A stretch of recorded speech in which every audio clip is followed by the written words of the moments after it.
வணக்கம் நண்பர்களே, நான் உங்களுக்கு இருது Realme கம்பெனியிலிருந்து மற்றும் ஒரு truly wireless audio product launch பண்ணியிருக்காங்க, Realme Buds Q.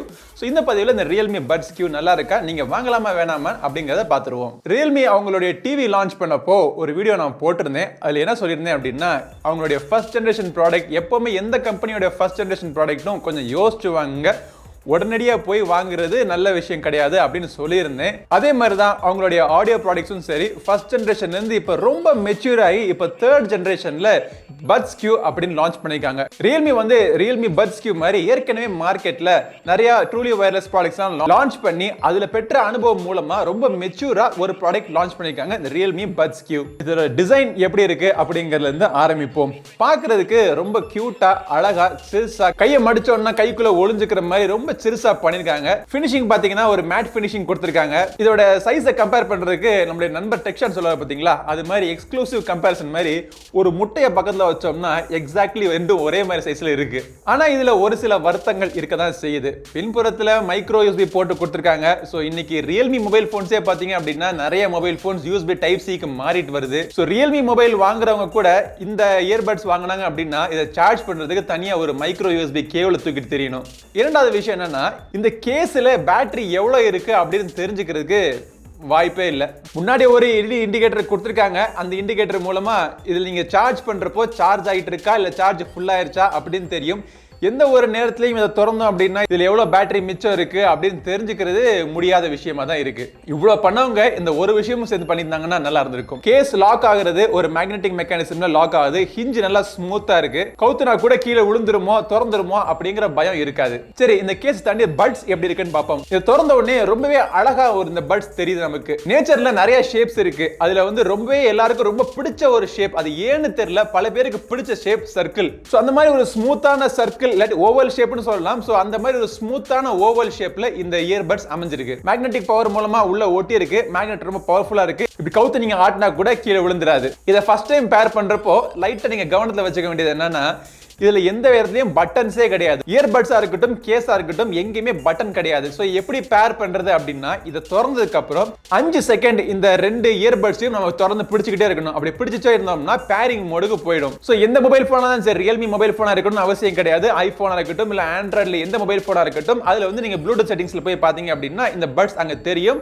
நீங்க இமிடியேட்டா கனெக்ட் பண்ணி நீங்க பேர் பண்ணிட வேண்டியது. ஆனா இதை விட ரொம்ப சிம்பிளான ப்ராசஸ் என்ன அப்படின்னா, இதே மாதிரி தான் ரெண்டையும் நீங்க சேர்த்து நீங்க பிரஸ் பண்ணி பேரிங் மோடுக்கு போகணும். ஆனா Realme Link அப்படின்னு சொல்லிட்டு ஒரு ஆப் இருக்கு. அந்த ஆப் மூலமா நீங்க பேர் பண்ணீங்க அப்படின்னா பேரிங் ரொம்ப ஃபாஸ்டா இருக்கு. ஒன்ஸ் பேர் பண்ணிட்டோம் அப்படின்னா இந்த கேஸை திறந்த உடனே இமிடியேட்டா மொபைல் போனோட பேர் ஆகாது. இது நீங்க எடுத்த உடனே இந்த பட்ஸை வந்து இந்த கேஸுக்குள்ள இருந்து எடுத்த உடனே இன்ஸ்டன்ட் பேரிங். இந்த பட்ஸ்ல யூஸ் பண்ணிருக்க பிளாஸ்டிக்னுடைய குவாலிட்டி ரொம்ப தரமா இருக்கு. நல்ல சிறுசா அழகா உங்க காதுக்குள்ள நீங்க மாட்டி இருக்கிறப்போ இயர்பட்ஸ் நீங்க மாட்டிருக்கீங்களா இல்லையா அப்படிங்கிற ஒரு சந்தேகம் எழுப்புற அளவுக்கு ரொம்ப சிறுசா கியூட்டா இருக்கு. உங்களுடைய காதோட சைஸுக்கு ஏத்தாப்புல ஒரு இயர் டிப்ஸ் சூஸ் பண்ணி நீங்க மாட்டீங்கன்னா ஃபிட்டிங் பெர்ஃபெக்ட்டா இருக்கும். பட் நான் 2-3 சைஸ்ல நான் இயர் டிப்ஸ் சூஸ் பண்ணாலும் எனக்கு வந்து ஃபிட்டிங் பெர்ஃபெக்ட்டா இல்ல. இப்படி ஆட்டணும்னா கீழே விழுந்துருது. அதுக்கு காரணம் இந்த இயர் டிப்ஸ் கிடையாது, இந்த இயர்பட்ஸ்னுடைய சைஸ். சராசரி ஒரு இயர்பட்ஸை விட ரொம்பவே சிறுசா பண்ணிருக்காங்க. சில பேர் காதுக்கு பிரச்சனை இல்லை, ஆனா சில பேர் காதுக்கு என்ன மாதிரி இருக்கிறவங்களுக்கு ஃபிட்டிங் என்ன பண்ணாலும் சரி வராது, கீழே விழுந்துரும். ஸோ இதனால நான் இந்த இயர்பட்ஸை நான் ஜாகிங் போறப்போ இல்லை ஒர்க் அவுட் பண்றப்போ நான் யூஸ் பண்ணல. சும்மா உட்காந்து பாட்டு கேட்கறதுக்கு நான் யூஸ் பண்ணேன். எவ்வளவு நேரம் நீங்க உட்காந்து வேணா பாட்டு கேட்கலாம். காதுல வந்து ஒரு அமுக்குற ஒரு ஃபீலிங், ஒரு ஸ்ட்ரெஸ்ஸிங் ஃபீலிங் அதெல்லாம் எதுவுமே இருக்காது. ஸோ தலைவலி எதுவுமே இல்லாம கம்ஃபர்டபுளா இந்த இயர்போன்ஸ் நீங்க வேர் பண்ணி நீங்க பாட்டு கேட்கலாம். சரி, பாட்டு கேட்கறப்போ இதை எப்படி கண்ட்ரோல் பண்றது அப்படின்னு கேட்டீங்கன்னா, பட்டன்ஸே கிடையாது, முழுக்க முழுக்க ஜெஸ்டர் கண்ட்ரோல் கொடுத்திருக்காங்க. இந்த பிரைஸ் ரேஞ்சில 2000 ரூபாய் பிரைஸ் ரேஞ்சில ஜெஸ்டர் கண்ட்ரோல் கொடுத்தது ரொம்ப பாராட்ட வேண்டிய விஷயம் தான். பட் என்ன ஜெஸ்டர், என்னென்ன ஓபன் பண்ணணும் அப்படிங்கறத உங்களுடைய சௌகரியத்துக்கு ஏத்தாப்புல நீங்க கண்ட்ரோல் பண்ணிக்கலாம். Realme Link ஆப் இருக்கு பாத்தீங்களா, சோ அந்த ஆப்ல எந்த பட்டனை பிரஸ் பண்றப்போ என்ன கண்ட்ரோல் ஓபன் ஆகணும் அப்படிங்கறத நீங்களே முடிவு பண்ணிக்கலாம். இதுல வந்து கேமிங் மோட் போறதுக்கான ஆப்ஷனும் இருக்கு. எப்பவுமே கேமிங் மோட்ல எனேபிள் பண்ணிருக்கணும் அவசியம் கிடையாது. ஏன்னா லோ லேட்டன்சி மோட்ல அதிகமா பேட்டரி கன்சியூம் பண்ணும். ஆப் இல்லாம ஜெஸ்டர் மூலமா கூட நீங்க கேமிங் கண்ட்ரோல் நீங்க எனேபிள் பண்ணிக்கலாம். இரண்டையும் பாத்தீங்கன்னா ஒரு 2 செகண்ட்ஸ் சேர்த்து வச்சு லாங் பிரஸ் பண்ணீங்க அப்படின்னா கேமிங் மோடுக்கு போயிடும். கேமிங் மோடுக்கு போயிருச்சு அப்படின்னு தெரிஞ்சுக்கிறதுக்கு ஒரு சவுண்ட் ஒன்று வருது காதுல கேட்டப்போ உங்களுக்கு தெரியும். ரியல்மியினுடைய சவுண்ட் குவாலிட்டி எப்பவுமே பேஸுக்கு அதிக முக்கியத்துவம் கொடுத்து மித்த ஃப்ரீக்வன்சியை கழட்டி விட்டுருவாங்க. ஆனா இந்த இயர்போன்ஸ் இந்த இயர்பட்ஸ்ல அப்படி கிடையாது. லோ ஃப்ரீக்வன்சிக்கு மட்டும் கிடையாது, ஹை ஃப்ரீக்வன்சியா இருக்கட்டும் மிட் ஃப்ரீக்வன்சியா இருக்கட்டும் எல்லாத்துக்குமே ஈக்குவல் இம்பார்ட்டன்ஸ் கொடுத்திருக்காங்க. இதுக்கு பேரு பேலன்ஸ் சவுண்ட் சிக்னேச்சர் அப்படின்னு சொல்லுவோம். ஃப்ரீக்வன்சி செப்பரேஷனுமே கிளியரா கிறிஸ்பா இருக்கு. பேஸ் பிரியரா இருந்தீங்க அப்படின்னா உங்களுக்கு இந்த இயர்போன் செட் ஆகும். பேஸ் ரொம்ப அதிகமா பஞ்சி பேஸ்லாம் இது கிடையாது இல்ல, ஆனா நல்ல ஒரு பேஸ் கொடுத்திருக்காங்க. வாய்ஸோட கிளாரிட்டி நல்லா இருக்கு. ஹை ஃப்ரீக்வன்சில நிறைய இன்ஸ்ட்ருமெண்ட்ஸ் கிளாரிட்டி நல்லா இருக்கு. ஆனா சில சமயம் அந்த ஹிஸ்டிங் சவுண்ட் அந்த மாதிரி சவுண்ட்லாம் பேசுவோம் பாத்தீங்களா, சோ அந்த சவுண்ட்லாம் வந்து ஓவர் ப்ரொனவுன்ஸ்ட் ஆகி காதுக்குள்ள ஏதோ இரிட்டேஷன் பண்ற மாதிரி ஃபீல் ஆகுது. இதுல கேமிங் மோட் இருக்குன்னு சொன்னேன். சோ கேமிங் மோட் இருக்கிறதுனால நீங்க எந்த கேம் வேணா, பப்ஜியா இருக்கட்டும் இல்ல ஒரு நார்மல் கேமா இருக்கட்டும், எதை வேணா நீங்க தாராளமா நீங்க விளையாடலாம். இதுல வீடியோ பாக்குறப்ப கூட அந்த ஆடியோக்கும் வீடியோக்கும் எந்த விதமான லிப்சிங்க் இஷ்யூவோ இல்ல ஆடியோ லாக் இஷ்யூவோ இதுல கிடையாது. கால் குவாலிட்டியை பொறுத்த மட்டும் இதுல வந்து டூயல் மைக், நாய்ஸ் கேன்சலிங் அதெல்லாம் கிடையாது. சிங்கிள் மைக் தான் கொடுத்திருக்காங்க. சிங்கிள் மைக்லயே நம்ம பேசுறது அந்த பக்கம் இருக்கிறவங்களுக்கு கிளியரா கேக்குது. நம்ம சுத்தி இருக்கிற நாய்ஸும் அவங்களுக்கு கிளியரா கேக்குது. சோ இதுல வந்து வாய்ஸ் கால்ஸ்க்காச்சும் நாய்ஸ் கேன்சலேஷன் கொடுத்திருக்கலாம் இந்த பிரைஸ் ரேஞ்சில. பட் அவங்க பேசுறது நமக்கு கிளியரா கேக்குது, அத பத்தி பிரச்சனை கிடையாது. ஓவராலா பாக்குறப்போ இந்த இயர்போன்ஸ்னுடைய சவுண்ட் குவாலிட்டி எனக்கு ரொம்பவே சர்ப்ரைசிங்கா இருந்துச்சு. சோ இந்த பிரைஸ் ரேஞ்சில ரியல்மி வந்து இவ்வளவு தூரத்துக்கு சவுண்ட் குவாலிட்டிக்கு இம்பார்ட்டன்ஸ் கொடுத்து சவுண்ட புரிஞ்சு இந்த இயர்போன்ஸை பண்ணிருக்காங்க அப்படிங்கிறது இதுக்கு முன்னாடி வந்த ரியல்மி பட்ஸ் எல்லாம் வச்சு கம்பேர் பண்ணி பார்க்கறப்போ இது எனக்கு ரொம்பவே ஒரு நல்ல ப்ராடக்ட் அப்படின்னு எனக்கு ஃபீல் ஆச்சு. பேட்டரி லைஃப் பார்க்கறப்போ ரியல்மி என்ன சொல்றாங்கன்னா 4 இருந்து 4.5 மணி நேரம் வரைக்கும் இந்த இயர்பட்ஸ் ஒன்ஸ் நீங்க சார்ஜ் பண்ணீங்கன்னா கிடைக்கும் அப்படின்னாங்க.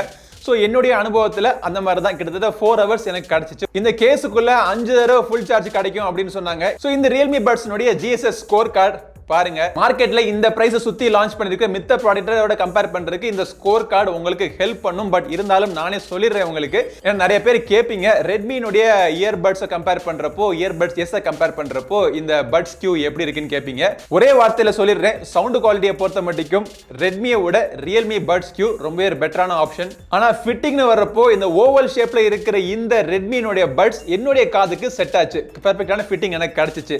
பட் ஃபிட்டிங்கா இருக்கட்டும், சவுண்ட் குவாலிட்டியா இருக்கட்டும், எல்லா இடத்துலயும் பெஸ்டா எனக்கு இன்ன வரைக்கும் எனக்கு இருக்கிறது பிளாபங்க்னுடைய BTW லைட். பட்ஸ் Q உடைய சைஸ் மாதிரி தான் இந்த பிளாபங்க்னுடைய சைஸும் இருக்கு, சிறுசா இருக்கு. சவுண்ட் குவாலிட்டி பிளாபங்க்ட்ட அடிச்சுக்க முடியாது, கூட கொஞ்சம் 1000 ரூபாய். அதே மாதிரி இதுல வந்து கேமிங் மோட்லாம் கிடையாது. ஓவராலா பாக்குறப்போ இந்த ரியல்மினுடைய பட்ஸ் Q ஒரு அருமையான ப்ராடக்ட். இந்த ப்ராடக்ட் நீங்க வாங்கணும்னா இது வாங்குறதுக்கான லிங்க் இந்த வீடியோட டிஸ்கிரிப்ஷன்ல இருக்கு.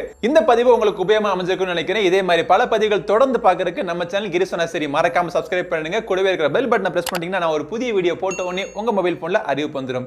அடுத்த ஒரு பதிவில் உங்களை மீண்டும் சந்திக்கும் வரை உங்களிடமிருந்து விடைபெறுவது உங்கள் நண்பன் கிரிதர். வாழ்க தமிழ், வளர்க பாரதம். நன்றி, வணக்கம்.